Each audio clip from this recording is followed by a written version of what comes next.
অব্যবহৃত ও ব্যয়বহুল বিলাসী যানবাহন বিক্রির সিদ্ধান্ত নিয়েছে শ্রীলঙ্কান সরকার। এই সিদ্ধান্তের অংশ হিসেবে দেশটির প্রেসিডেন্ট কার্যালয়ের ২১টি গাড়ি নিলামে বিক্রির জন্য দরপত্র আহ্বান করা হয়েছে। অনুরা কুমারার নেতৃত্বাধীন সরকার মনে করছে এই উদ্যোগের মাধ্যমে ব্যয় কমবে ও সরকারি সম্পদের সঠিক ব্যবহার নিশ্চিত হবে।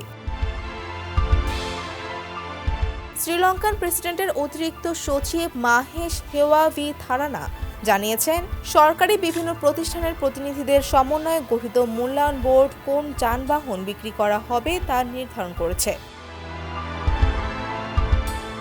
জানা গেছে, গেল বছরের ১২ ডিসেম্বর মন্ত্রিসভা সিদ্ধান্ত নেয় যে বিলাসবহুল ও ক্ষমতা সম্পন্ন যানবাহন, যা বিভিন্ন মন্ত্রণালয়, প্রাদেশিক কাউন্সিল, রাষ্ট্রায়ত্ত সংস্থা, বিশ্ববিদ্যালয় ও ব্যাংকের জন্য আর্থিক বোঝা হয়ে উঠেছে, তা দ্রুত বিক্রি করা হবে।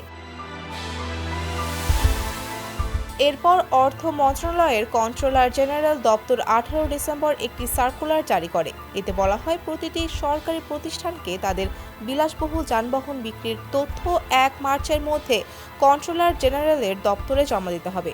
গাড়িগুলোর যান্ত্রিক অবস্থা ও আর্থিক মূল্য নির্ধারণের জন্য সরকার বিশেষজ্ঞদের নিয়োগ দিয়েছে। তারা গাড়ির যান্ত্রিক অবস্থা, মেরামতের ইতিহাস ও রক্ষণাবেক্ষণের খরচ মূল্যায়ন করবেন।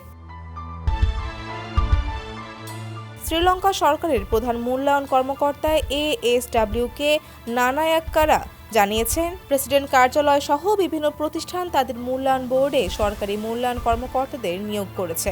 এছাড়া যানবাহনের মান ও প্রযুক্তিগত বিষয় মূল্যায়নের জন্য মোটর ট্রান্সপোর্ট বিভাগের কর্মকর্তাদের নিয়োগ দেওয়া হবে।